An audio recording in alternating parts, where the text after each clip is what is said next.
Bien, señores, bienvenidos a otra entrega de Sondeo. Es un programa de peso para un público que piensa. Bueno, muchas cosas interesantes, aunque se nos acaba la semana. Hoy es viernes. Hoy es viernes. Hoy es viernes. Y el cuerpo que lo sabe. Bueno, bien cargado el programa porque hay muchísimos temas. El tema agropecuario, el tema de los apagones, el tema de los indocumentados, el tema del trabajo necesario que está haciendo la Dirección de Migración.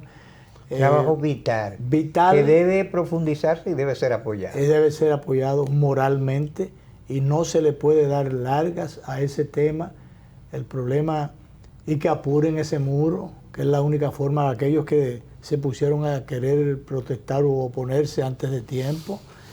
Han terminado apoyando, los que no lo apoyan no lo van a apoyar nunca porque tienen otros intereses y otras posiciones. Sí. Pero mucha gente que no sabía, no tenía conciencia o no tenía bien claro la importancia de esa de ese muro, de esa verja, de esa fuente de protección, ese marco de protección, inclusive para la propia seguridad, para la vida de los militares que cuidan la frontera. Claro. Yo vi el día pasado patrullando, le enseñaba yo a mi esposa, digo, mira, tú ves la diferencia, estos militares patrullando a lo largo de una parte que ya estaba amurallada. Si esa gente no tiene la protección de esa verja, no podía andar así, porque fácilmente por detrás le quitan la vida. Ya ha pasado. Y ha pasado. Bueno, tenemos al ingeniero Luis Ramón Rodríguez, ex ministro de Agricultura, un técnico, un especialista en la materia, una autoridad en la materia, altamente calificado. Lo hemos tenido otras veces, como lo vamos a tener cada cierto tiempo con nosotros en el programa, porque hay muchos temas ahora relacionados con el tema alimentario. Y la seguridad alimentaria y la posibilidad de una hambruna o el manejo incorrecto o no adecuado que se le pueda estar dando al tema de las importaciones. Ayer estaban los cebolleros de protesta. Bueno, porque el tema de la tasa cero para unos 67 productos, eso yo no sé, pero por allá por otro sitio yo he oído decir que eso es criminal. Vamos a ver cómo le sale esa jugada o esa decisión al gobierno, pero yo sé que a los productores no va a salir muy bien. Vamos a tomarle un par de minutos antes que ya lo presentemos formalmente, nuestro distinguido invitado, el exministro Luis Ramón Rodríguez, porque tenemos el compromiso de escuchar la versión de la posición del director de Migración, a quien de antemano le ofrecemos nuestro respaldo moral, nuestro apoyo moral, por los operativos que se hicieron en el día de ayer contra indocumentados que fueron a vías de hechos, poniendo en peligro la seguridad y la propia vida de los inspectores de migración y de los miembros de la policía, de la autoridad nacional. Entonces, hay algunas cosas que se han dicho ahí que no corresponden a la verdad, y entonces vamos a conversar con el director de Enrique García, el director de Migración, unos minutos por la vía telefónica para que él nos dé su opinión sobre estos operativos, si se van a acentuar, si van a continuar. Y después del tono, tu llamada será facturada. Bueno, vamos a ver si lo conseguimos, porque él está... Vamos a ver. Esto es en vivo, como dicen.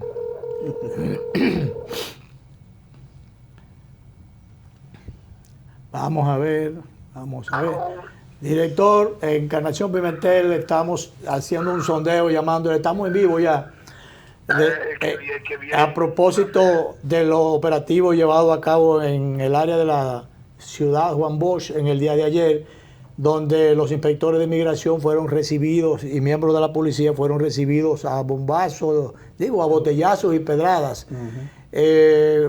Vamos a escuchar la versión oficial de esta acción del día de ayer, necesaria por demás, porque el país y la salubridad institucional de la patria lo reclaman.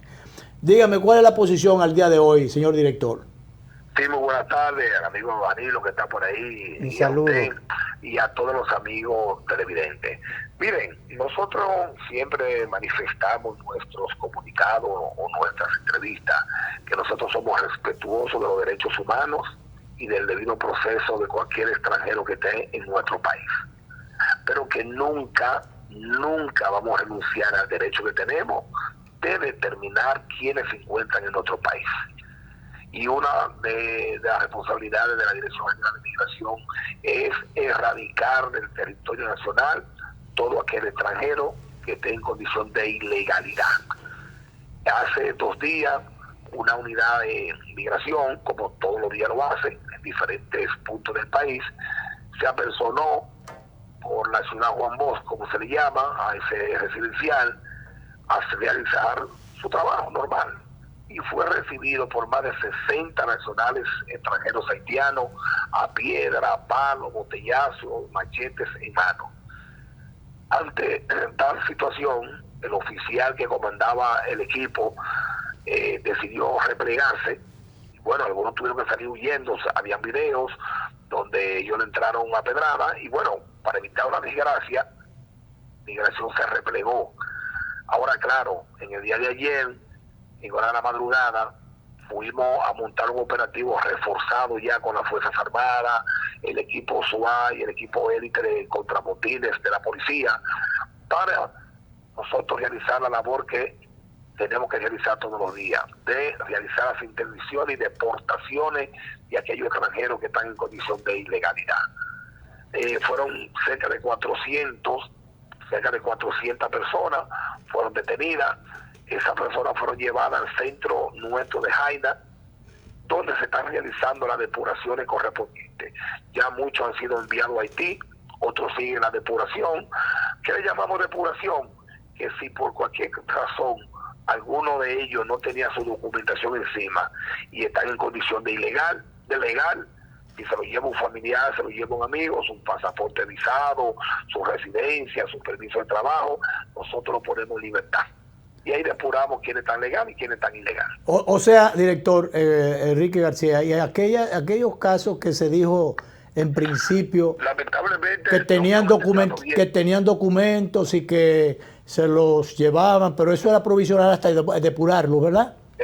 Lamentablemente estoy teniendo problemas con la comunicación. ¿Con la comunicación? Ahora sí, ahora le escuché, Okay. No me estaba entrando. Ok, vamos a ver. Decía que a esa gente que tiene su documentación, que aunque los conduzcan, pero es hasta que se depure, inmediatamente se comprueba que tienen... Mira, rápidamente yo le puedo decir, por ejemplo, que me notificaron que habían 14 con su pasaporte visado, con una visa legal. Nosotros inmediatamente mandamos que esos 14, y no tenemos que mandar decirlo, que ya un procedimiento, un protocolo. Esos 14, tan pronto presentaron su pasaporte visado legales, fueron puestos en libertad.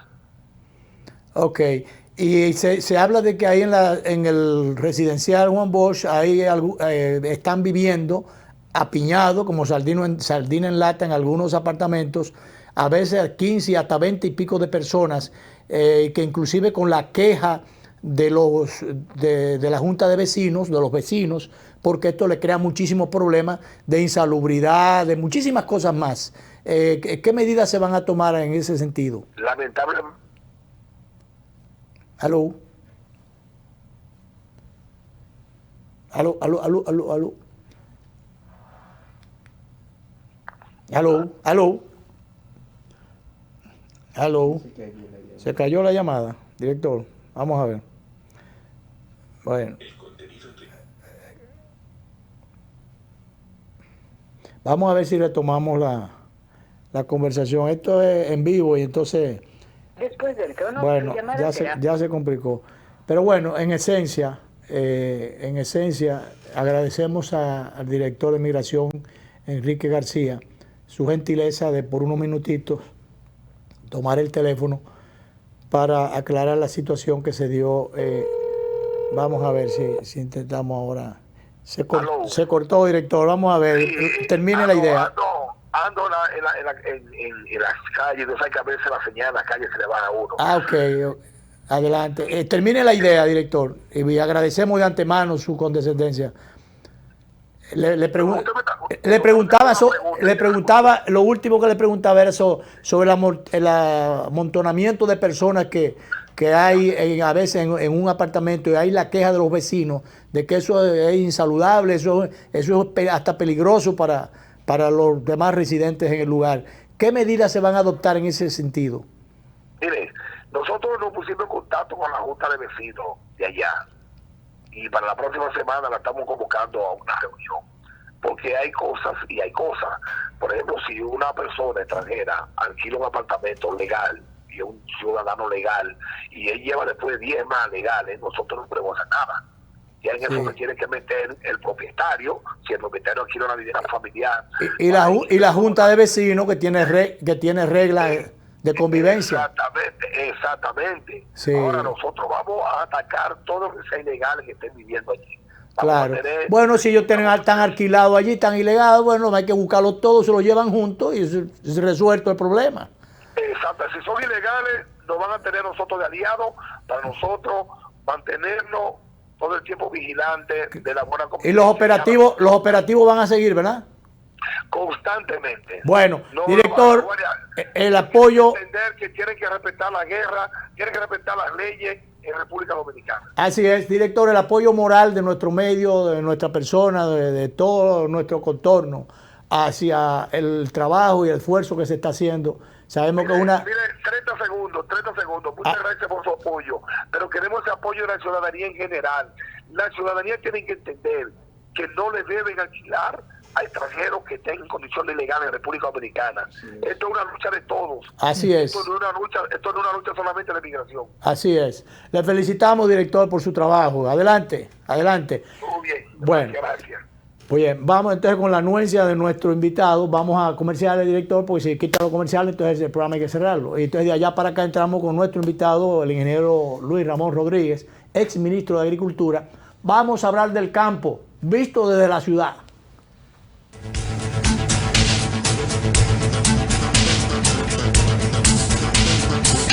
¿Por qué decimos que somos peñagomistas? Llevamos seguro médico a todos los dominicanos con más de 2.300.000 nuevos seguros médicos inmediatamente. Duplicamos las ayudas sociales de 850.000 a 1.350.000 y le duplicamos la cantidad que le daban. Duplicamos la cantidad de becas que se le dan a los dominicanos. Hemos triplicado las acciones y la cobertura de los comedores económicos. Y estamos también facilitando cada vez más empresas, comercios, para que haya empleos dignos para los dominicanos y para las dominicanas. Ese es un proyecto socialdemócrata, ese es un proyecto peñagomista en la República Dominicana. El dominicano, cuando quiere, puede, lucha como nadie para progresar. En su corazón, la esperanza crece, sabe que la fuerza está en la unidad. Dominicana, dominicano, somos vencedores si me das la mano. Dominicano, dominicano, pasamos del sueño a la realidad. Dominicana, dominicano, somos vencedores. La vida es como una carrera, una sola, en la que cada día damos la milla extra y seguimos transformándonos, porque lo más importante no está en lo que hicimos, sino todo lo que hacemos para ser invencibles. Banreservas, el banco de todos los dominicanos. 3 de las zonas cafetaleras más fértiles del país dan origen a 3 cosechas especiales que hoy brindamos con todos los dominicanos. Desde Barahona nos llega el café Perla Roja, con aroma a caramelo y notas de roja fruta tropical.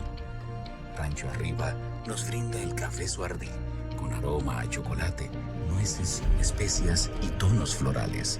Y desde nuestra cordillera central, el café Gran Sierra, con perfumado aroma y notas afrutadas. Con el nuevo café Santo Domingo Gran Origen y sus variedades Perla Roja, Suardí y Gran Sierra, estamos orgullosos de continuar llevando a los hogares dominicanos lo mejor de lo nuestro.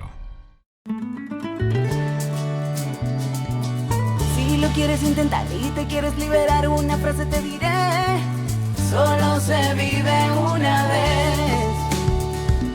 ¿Cuándo fue la última vez que soñaste? Que te atreviste a hacer lo que pensaste, te decidiste y lo intentaste.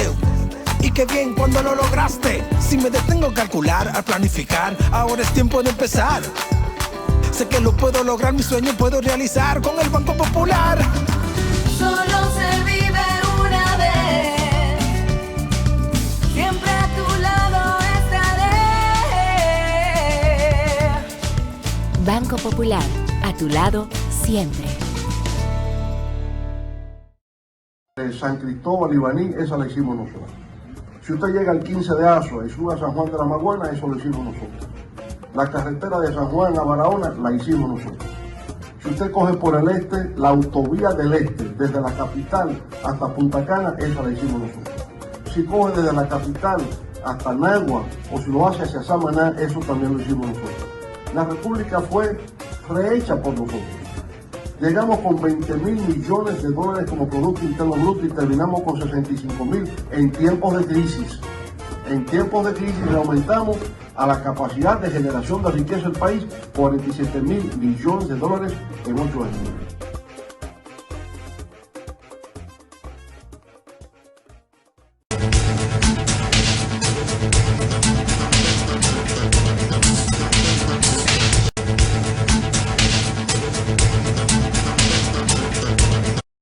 Bueno, me mandan a organizar la doña pendiente de la parte estética. Eso es interesante. No, sí. Pero claro, y esto es en vivo. Entonces, bien, la bienvenida formal al ingeniero Luis Ramón Rodríguez, exministro de Agricultura, que está con nosotros. Ya la presentación, de hecho, la hicimos. Así que bienvenido, Luis Ramón. Y hay tantas aristas, podemos meternos por donde quiera, pero vamos a meternos por la especie de tú a tú que se presentó el día pasado entre el presidente de la República y el expresidente Leonel Fernández respecto al tema agrícola y el tema de producción y alimentación. El presidente actual lo mandó a buscar en Google y entonces resulta que ahora políticamente están sacando muchísimas cosas en Google.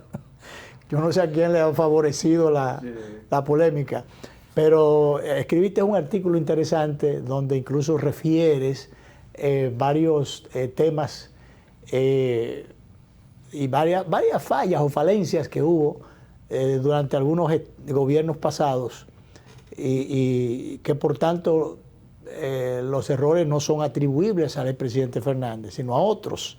Pero me gustaría que nos desarrollara parte de ese artículo, traerlo aquí a la mesa y hacer un sondeo con ellos.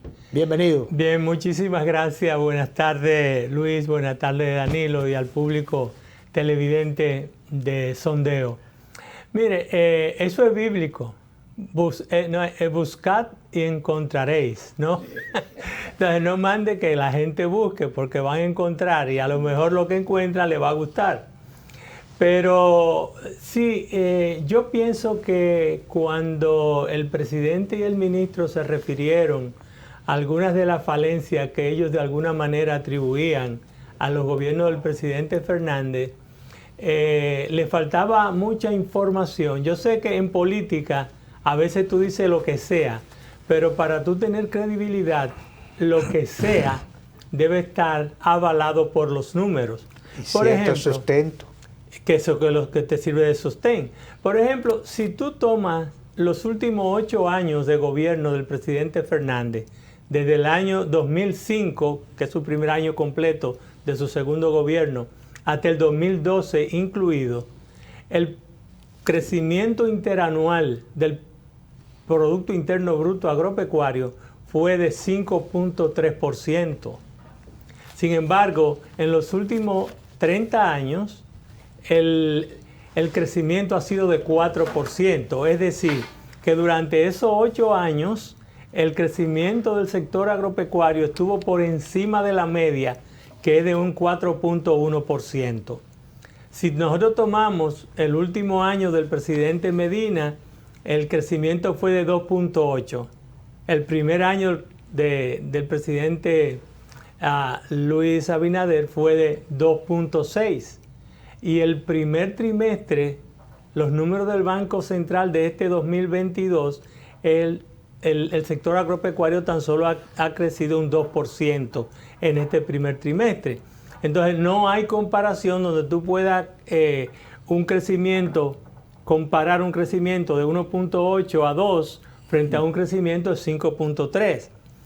Hay algunos casos, por ejemplo, que habla de que el café desapareció en los gobiernos del presidente Fernández. Mira, el café de la República Dominicana, nosotros veníamos de producir casi 1 millón de quintales durante todo el periodo desde los 70, los 80. En el 84, un gobierno del PRD, del doctor Jorge Blanco, que en paz esté, debido a las presiones que hacía el Fondo Monetario Internacional para pagar la deuda, estableció un impuesto de 36% sobre no solamente café, sino todos los cultivos tradicionales. Ahí estuvo el tabaco, el cacao y el azúcar. Penalizando al campo en ese momento. Ahí se penalizó el campo y ahí de una manera brutal empezó la debacle del sector cafetalero. ¿Por qué? Porque la gente comenzó... Que no fue culpa directamente del gobierno, o en principio, sino una imposición del Fondo Monetario. Porque en esa época el Fondo Monetario Internacional no entendía los problemas sociales que generaría esa política de shock que ellos tenían contra las economías de América Latina. A lo mejor no era que no lo entendía, sino que no le importó mucho eso. No le importó mucho, pero ahora ellos han flexibilizado un poco más. Porque los problemas se originaron y los conflictos se produjeron. No, pero aquí nosotros estamos hablando de que hubo más de 200 muertos en el 84. Sí. Y entonces el café, para seguir con él, en ese momento hubo una desviación del uso de los suelos. La gente comenzó a abandonar los cafetales, la gente cambió a otro cultivo y entonces cuando llegó... Que aquí se acostumbra mucho a eso, cambiar la caña por otra cosa. Ahora están cambiando, por ejemplo, las vacas por aguacate, en el caso de Ocoa. Y así sucesivamente, quitamos todo, acabamos con un renglón, porque es buena la diversidad en la agricultura, pero hay que tener cuidado con eso, no acabar con lo que ya se tiene. Y más un cultivo como el café, donde todas las cuencas hidrográficas nuestras están protegidas por una cobertura boscosa que es de café. Entonces, ahí comenzó... Eso lo que hizo fue, bueno, yo diría que ahí comenzó, ya que vas a decir que comenzó, yo pienso que ahí comenzó también la deforestación que ha afectado en este país, comenzó por ahí, porque cuando tú le quitas la guama o los árboles que protegen el café, para quitar el café, sencillamente tú deforestas y tú acabas y le creas o le produce o le provocas una sangría a la naturaleza. Luis, pero tú veías en la cuenca alta y media del río Camus en La Vega que destruían todos los cafetales para sembrar tayota y sembrar otros cultivos. Cultivos como los vegetales orientales fueron sustituyendo el café. Entonces ahí comenzó la debacle. Cuando en el año 89 llega la Roya, que fue la primera raza que llegó, que era una raza bastante débil, que podía ser manejada con aplicaciones de fungicida cúprico, ya la Roya encontró unas plantaciones que realmente eran muy viejas, pero estaban desatendidas. Y eso significa que el impacto de la enfermedad fue muy grande. Fue el tiro de gracia prácticamente. No, en esos últimos 30 años nosotros hemos tenido un decrecimiento de la producción de café de 5% anual. Nosotros de 2.2 millones de tareas que teníamos, estamos con 1.2 millones de tareas. Y el tema del ministro de Agricultura habló, que creo que de lo que sabe de plátano, y lo que le interesa son los plátanos, porque él tiene plátano, pero no sé. Y aquí en algún momento se decía que el plátano embrutece, pero después pero después los peloteros se reivindicaron los plátanos con el power que le dio a los peloteros. Plátano power. El caso del ministro de Agricultura, el discurso de él, ya no voy a hablar de la acción, pero en el campo y de las decisiones públicas, políticas públicas que ha tomado en el campo, pero el discurso de él en estos días con relación al tema político, o la incursión de él, hasta donde sabemos, lo único que sabemos es que siembra plátano y que Hipólito lo puso ahí, y que a ese se debe ese fiasco, a eso se debe. Digo yo, no... No, mira, yo lo que pienso es que desde el gobierno se lleva una política agropecuaria que no existe. O sea, el gobierno está entrampado en manejar el sector agropecuario frente a la solución de los problemas del día a día. ¿Crees que se está improvisando? Obviamente que sí, porque no se llegó con una visión a largo plazo para el sector. O sea, tú tienes todos los problemas estructurales del sector agropecuario que no se han sido enfrentados. Pero ¿por qué eso ocurre? La gran pregunta, Luis Ramón, porque el sector agropecuario está liderado por Hipólito Mejía, o por lo menos su representante, gente que él hizo designar allí como parte de su cuota política o su cuota de poder, en virtud de ser el segundo a bordo del partido de gobierno.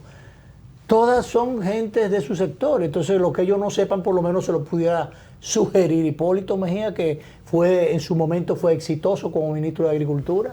Sí, lo que pasa es que tú traes un grupo de personas que fue muy exitoso implementando políticas agropecuarias en otros tiempos, cuando tú no tenías una economía abierta, cuando tú no tienes los acuerdos de libre comercio, cuando la protección existía. Por ejemplo, INESPRE, que el ministro hablaba en estos días.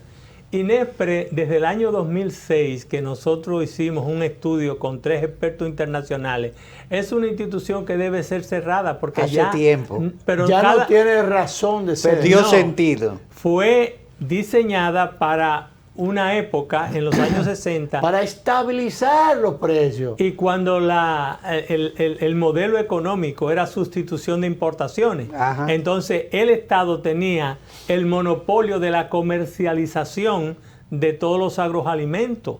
Entonces si sobraba, guardaba. Si faltaba, importaba, pero lo hacía el Estado. Sí. Hoy día en una economía abierta el Estado ya no participa con un instrumento ahora como el que tenía es INESPRE. Un distribuidor de alimentos y forma parte de los programas sociales. Bueno, pero ya tú tienes los programas sociales del gobierno y tú tienes los programas de solidaridad que ahora se llaman de otra manera. O sea, esa es... Porque ¿qué es lo que tú quieres? Tú quieres los 800,000 dominicanos que están por debajo de la línea de pobreza y que además sufren de pobreza extrema. A ese grupo tú quieres mejorarle la seguridad alimentaria. Entonces, para eso tú no tienes que andar con una institución como INESPRE.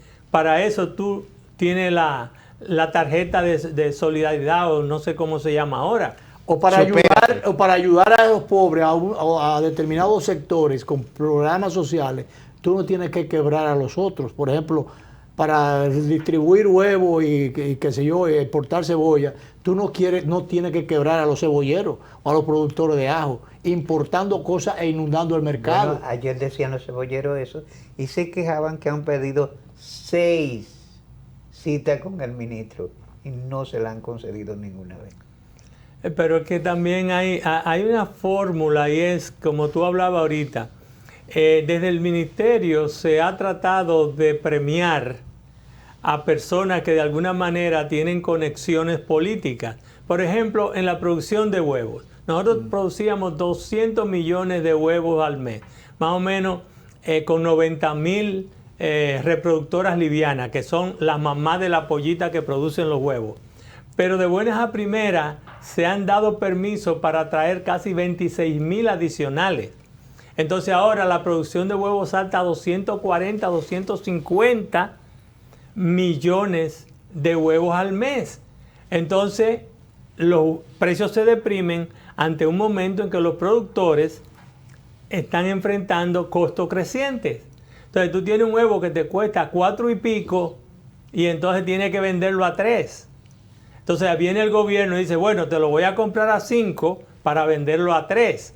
Bueno, la capacidad que tiene el gobierno de comprar a 5 no te va a comprar los 240 millones, te va a comprar un poco. Pero eso que está vendiendo a 3 se convierte en una competencia frente a lo que deben vender a más de 5 el precio del huevo. Entonces, alterar los canales de comercialización. Completamente. Entonces tú tienes un problema que en vez de solucionarlo, lo que está haciendo es empeorarlo. Agravando el problema en un sector de la alimentación que en definitiva va a repollar por otro lado, porque va a desestimular como productor. Ese productor va a salir de juego. Sí. O el gobierno, a través de los subsidios, va a tener que embarcarse en buscar recursos donde no los tiene.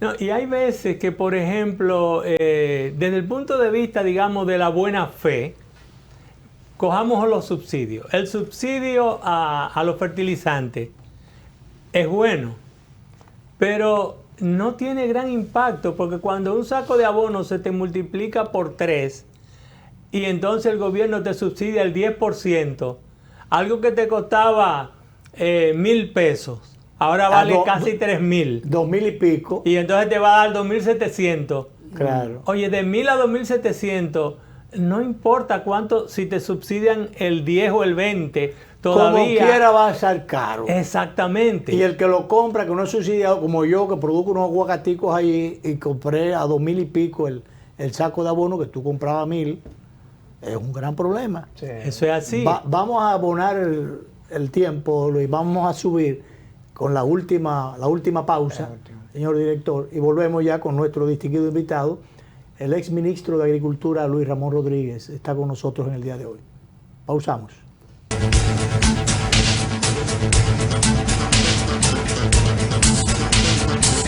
¿Por qué decimos que somos peñagomistas?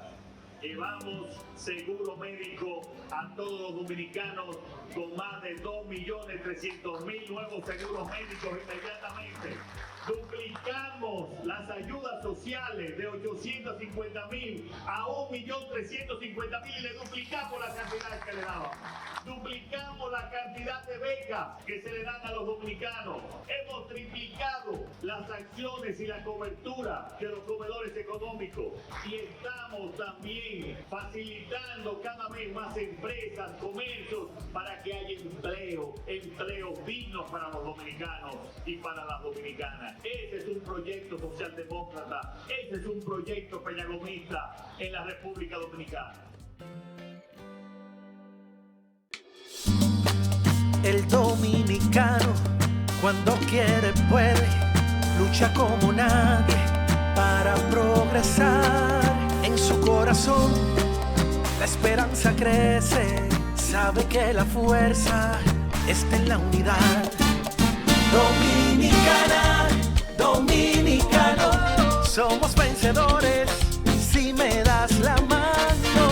Dominicano, dominicano, pasamos del sueño a la realidad. Dominicana, dominicano, somos vencedores. La vida es como una carrera, una sola, en la que cada día damos la milla extra y seguimos transformándonos, porque lo más importante no está en lo que hicimos, sino todo lo que hacemos para ser invencibles.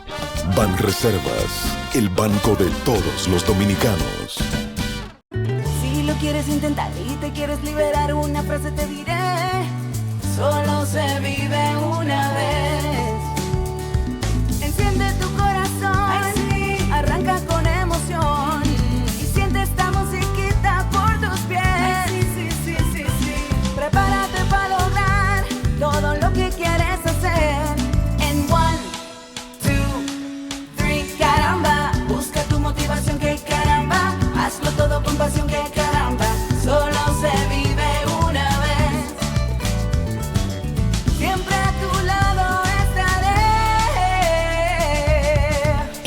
tiempo de movernos a vivir. Banco Popular, a tu lado siempre.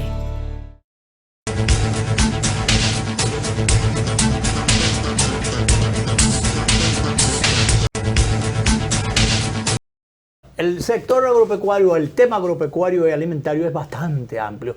Vamos a meternos ahora en este lío, entiende uno, en que o este berenjenal o enredo que se ha metido el gobierno aprobando en el Congreso una tasa cero para unos 67 productos, muchos de los cuales se producen aquí. Y que si habían sectores de la producción que tenían problemas, ahora se sobreentiende cuando le inunden el mercado van a tener mayores problemas.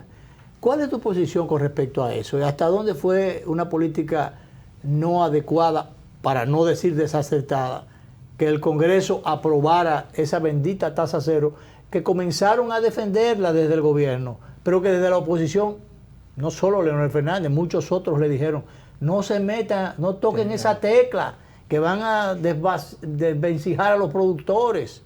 ¿Cuál es la posición del exministro Luis Ramón Rodríguez? Bueno, nosotros tuvimos la oportunidad de participar al principio en un conversatorio que trataba sobre esa ley y en definitiva no tiene sentido. Primero porque el impacto que se supone vaya a ocasionar sobre los precios hacia la baja no va a ocurrir, porque de hecho hay una inmensa cantidad de esos 67 productos que ya pueden entrar desde hace mucho tiempo libre de arancel a través de ya sea el EPA que tenemos con la Unión Europea o el DERECAFTA que tenemos con Centroamérica y los Estados Unidos. Yo pienso que, que fue una motivación para ayudar a importadores que de alguna manera hicieron sus aportes a la campaña y hay que retribuirlos. O sea que volvemos al tema político otra vez. Eso es así, porque lo que sí debió hacerse desde el mismo principio es lo que se ha anunciado hace 2 días, que es un programa nacional de siembra y de apoyo a la siembra. Eso debió ser siembra. Sí. Eso debió ser primero y olvidarse, porque primero el programa siembra. Claro. Y sembrar primero y cosechar después, no estar... No, y tú tenías los partidos políticos en contra de la ley. Tú tenías las asociaciones de productores en contra de la ley. Y la aprobaron como quiera. Y la aprobaron como quiera. O sea, eso te da una idea. O sea, se debe el Congreso al pueblo. No diga que el poder radica en el pueblo, que de ahí es el que lo legitima. ¿Y cómo es la cosa? Eso es teórico en los sistemas democráticos, sí. Y así es que debería funcionar. Pero aquí los legisladores reciben la línea partidaria sí. Y ahí van de manera ciega. No importa el daño que se produzca. Pero entonces tampoco aprendemos. Los votantes debemos aprender. Claro. Yo le digo a los productores, nosotros no hemos sido capaces de llevar 3 o 4 diputados y un senador, porque también a veces nosotros desde el campo somos un poquito pijoteros y no apoyamos con recursos, porque aquí al final del día tú tienes que apoyar a tu gente sí. Para llevarlo a que pueda tener una posición legislativa. Y si fueran sectores productivos, sectores positivos, que se apoyaran y que fueran allí a defender a la población con las leyes que se aprueban. No, llevamos personas que pueden financiar la campaña y que entonces van a defender intereses. Por eso se llenó de gaseros, no de banqueros, sino de riferos y de cosas por el estilo. Se llenó el Congreso. Y transportistas. No importa que fueran voladoras o que lo que fueran, pero una barbaridad. Entonces, y algunos de profesiones non santas que están presos. Exacto. Entonces, de eso se llenó el Congreso, para defender a esos intereses. Pero los campesinos, que ni tenían con qué pagar o quizás tenían algo y no querían meterse en esas cosas, esos no tenían defensores. Los agricultores normalmente no tienen los recursos para poder auspiciar candidaturas. Por eso es mucho más trabajoso cuando un agricultor aspira dentro de cualquier partido. Yo lo que siempre digo es, no importa el partido que sea, si un agricultor, si un productor aspira, apoyemos a ese productor. independientemente del partido. Y si así nosotros podemos llevar legisladores a las cámaras, entonces vamos a ir avanzando. Cuando se vence el tiempo del Tratado de Libre Comercio, las cosas que no se han cumplido, porque el tiempo ha ido pasando y ya estamos casi en una política de puertas abiertas y los mercados, los supermercados están llenos de 50,000 cosas que producimos aquí y bueno, producto de ese acuerdo, que yo siempre recuerdo la lloradita que dio Sonia Guzmán cuando fuera ministro de Industria y Comercio, que le tocó rubricar, la llamaron a última hora cuando ya no había nada que discutir sino firmar o no firmar, y eran lentejas, o la cogía o te embromaba, o la firmaba o ya. Ella dejó escapar algunas lágrimas que ella dijo que fueron lágrimas de impotencia, porque estaba firmando con lo que no estaba de acuerdo. Sí. Ella es embajadora actualmente en Washington. Está aquí hoy. El representante estaba en el Banco Central visitando al gobernador. Bueno, eso es bueno porque es la embajadora en Washington, claro, la capital del mundo. Entonces, para nosotros la capital del mundo es esta, pero bueno. Pero para los otros es la de aquel lado del río. Ella es la representante nuestra allá. Sí. Y ella, en días pasados, justamente le trataron el tema de la tasa cero. Ella, aunque sabemos que no, eso es como los pleitos del pez chiquito y el grande, generalmente no hay mucha cosa que hacer, pero sin embargo ella fue hasta cierto punto optimista, que iba a ver qué tanto optimismo podemos tener en una situación como esa, Luis Ramón, cuando ya se agoten los plazos y entren todo, como diría Ramón Albuquerque, que van a venir de todo, o qué cosa qué podemos... Mira, el DERE-CAFTA, solo quedan 4 líneas arancelarias que están protegidas hasta el día 1 de enero del año 25, que son los muslos de pollo, porque ya los pollos enteros pueden entrar, la leche, especialmente el queso mozzarella, el arroz, y básicamente eso es lo que queda. Yeah. Entonces, no hay manera de que nosotros podamos modificar grandemente el acuerdo. Hay muchos sectores que aspirarían, especialmente el arroz, por ejemplo, a una modificación del acuerdo.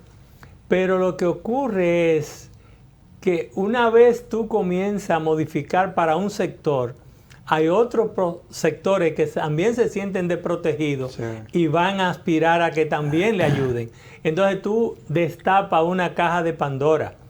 Lo que sí nosotros podemos hacer es lo que no hemos hecho casi hasta ahora, que es tener una agenda de acompañamiento a los 6 productos sensibles que son los que necesitan un impulso para llegar a tener un nivel de competitividad más alto de lo que tienen. Y el arroz es uno de ellos y es el que donde nosotros con menos esfuerzo vamos a poder ser competitivos. Porque además el arroz tenemos que protegerlo. Hay 14 provincias en el país, sí, cuyas economías dependen de la producción arrocera. Entonces, si nosotros... ¿Y somos eficientes en producción de arroz? Somos muy eficientes. Nosotros lo que necesitamos es producir quizá un 8% más por hectárea y reducir costos un 15%. Que lo podemos hacer. Porque después de todo el arroz es un producto político. Definitivamente. Sumamente sensible. El arroz y los plátanos. Nosotros consumimos 6 millones de plátanos al día. Eso es todos los plátanos del mundo. Por eso a veces, yo cuando fui ministro me asusté cuando el plátano llegó a 14 pesos la unidad. ¿No van a meter plátano también? No, la producción de plátano va muy bien. No, que si nos van a traer plátano también. Bueno, está abierto el mercado. O sea, si a alguien se le ocurre, es muy difícil que lo está llegando un plátano de Costa Rica. Y lo que pasa es que los plátanos de Centroamérica normalmente son plátanos que tienen mucho material FIA. Sí. Y a nosotros no nos gusta el material FIA, ni aún lo que estamos localmente. El FIA es un plátano que madura en 3 días y tiene mucho material de rulo. Por eso es que es tolerante al cigatoca negro, que esa es la razón por la que aquí comenzamos a sembrar mucho fía. Pero aquí el que nos gusta es el macho por hembra. Sí. Claro. Yo recuerdo una vez que se habló de producir especialmente vegetales para vender en las islas, que los aviones fueran con pasajeros, pero vinieran cargados fueran cargados de hortalizas y vinieran con pasajeros. Eso como que no progresó. ¿En qué se quedó eso? Esos planes de producir para exportación. La situación se complicó más porque las aerolíneas empezaron a cambiar la flotilla de aviones de barriga ancha a aviones mucho más eficientes, que son barrigas estrechas. Entonces, donde quiera que hay un vuelo menor de 4 o 5 horas, es un avión pequeño que va, y entonces no hay espacio. Entonces, otra cosa es, yo recuerdo una vez que le estábamos proponiendo a la gente del Cibao un avión DC-9 que lleva 65,000 libras, te costaba $1 millón, que estaba al 45 por 1, era con 45 millones de pesos, tú podías tener un avión, pero mantener en ese momento un avión costaba $10,000 la hora. O sea, por cada hora de vuelo que tú tienes, te cuesta entre el seguro, lo que tú pagas de parqueo del avión, el combustible y el crew, el grupo de personas, que el piloto y su gente, te vale $10,000 por hora. No era rentable. No, entonces nosotros con el Caribe tenemos esa dificultad, pero tenemos a Puerto Rico, que es mucho más fácil con el ferry. De hecho, Constanza, hay gente en Constanza que está enviando 2 contenedores a la semana en el ferry. Nosotros pudiéramos seguir subiendo hasta que lleguemos a 4, 6, 8 contenedores semanales. En el caso de China, que el mercado es inmenso, cualquier cosa que coman los chinos es mucho, pero la distancia, los fletes serían... No, frutas, o sea, el turismo ha ayudado mucho por Punta Cana. O sea, cuando tú tienes un camión, un avión barriga ancha, que regresa con turistas, pero que van con la barriga vacía, porque el turista anda con una maleta pequeña, un backpack. Entonces, nosotros estamos exportando vegetales y frutas y aguacates por ahí. También nosotros comenzamos a exportar... Yo no sabía, se está mandando aguacate a China, porque realmente hay la ventaja en el caso bueno, si es por avión, pero en el caso de embarcar, yo no sé tanto qué tan... porque hay aguacates, hay variedades que aguantan. El Hass, por ejemplo, y el Carla, porque 20 y pico de días para madurarse, tú llegas a cualquier sitio, al último extremo de la tierra. El Hass es un buen aguacate para exportación porque aguanta, y aún después de maduro aguanta mucho. El Carla aguanta mucho verde, para madurarse. Sí. Pero no sé cómo andan los contactos. No sé cómo están llegando la cantidad de turistas chinos que estén llegando acá, pero cuando venían de Rusia, los aviones los enviábamos llenos de vegetales y frutas. Incluso venían aviones de Sudamérica y aquí hacían transbordo.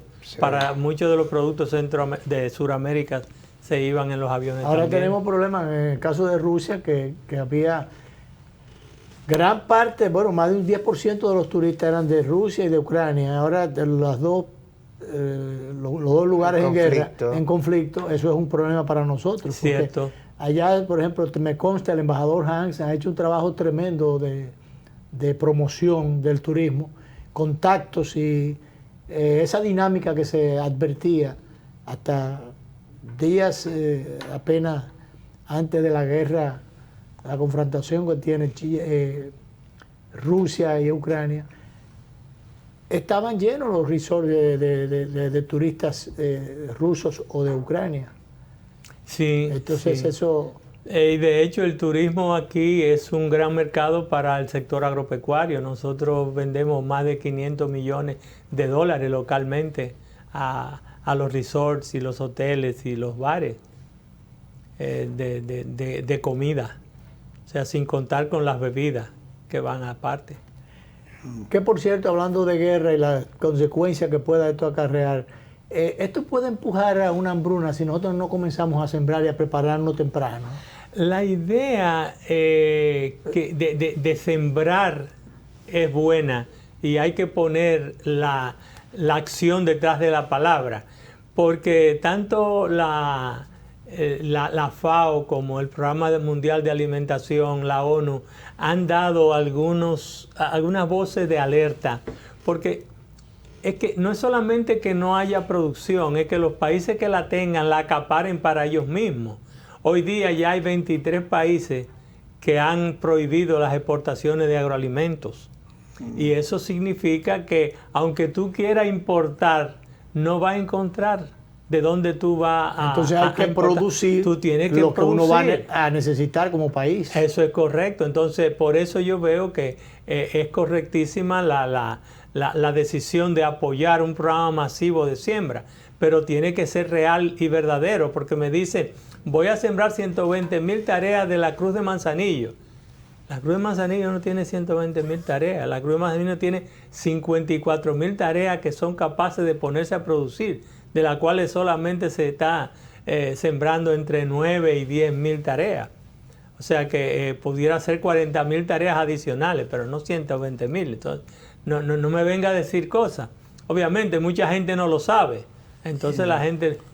Como en alguna oportunidad que recuerdo que el presidente Danilo Medina fue de Sabana Larga para allá, a sembrar todo eso de aguacate. Y no es así. Primero, no hay agua para la que hay, está en peligro por la siembra de aguacate. Y además hay muchas tierras que no son sembrables, no son aprovechables. Y muchísimas cosas que se dicen, vamos a hacer tal cosa, o vamos a reforestar, a meter qué sé yo, cuántos árboles, millones de árboles vamos a sembrar y qué sé yo. Resulta que hay lugares donde tú no vas a meter especies de otros lugares, no las que correspondan, o tú no vas a sembrar en secano para no darle ningún mantenimiento, maticas pequeñitas, o va a ser la llanta de que va a ir a reforestar un día y pasan las aguas de mayo, o van a reforestar. Estoy hablando de cosas que me indica la experiencia. Van a reforestar y van después que ya las aguas se han ido.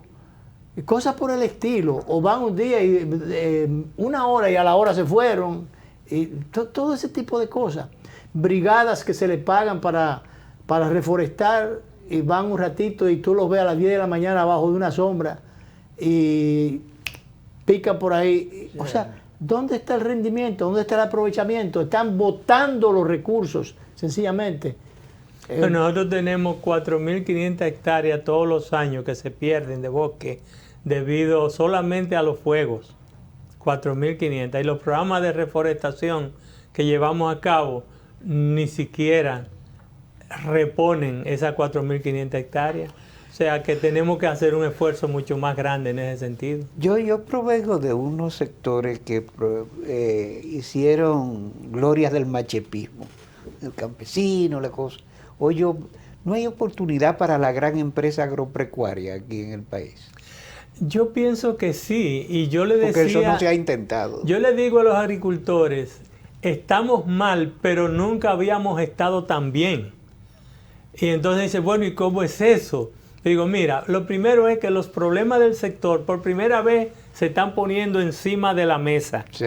Y ya todo el mundo habla de ellos. Segundo, a nosotros nos costó 50 años llegar a exportar $1,000 millones, que fue en el 2011.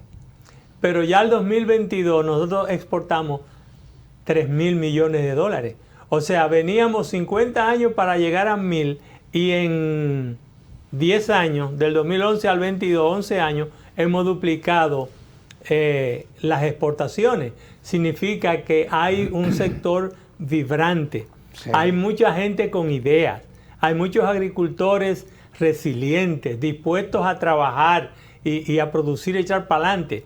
Lo que falta es dinero por un lado, y para encontrar el dinero que siempre está disponible, hay que tener rentabilidad para que la banca sienta el deseo de que ahí hay negocio, voy a prestar, pero además parte del problema está con la titulación y tenencia de tierra. 60% de los agricultores todavía carecen de título. Entonces hay que hacer un esfuerzo mucho más agresivo del que hemos estado haciendo. Mira que se ha estado trabajando en eso, sí, pero debe ser, hablaste de agresivo, debe ser más abundante el esfuerzo. Porque a veces no solamente la tierra del Estado, porque hay mucha tierra que era del CEA, pasó al IAD, pero todavía los títulos están o a nombre de... La parcela está a nombre del CEA o del dueño original. Del dueño original, no fueron transferidas. Así es. Y también muchos deslindes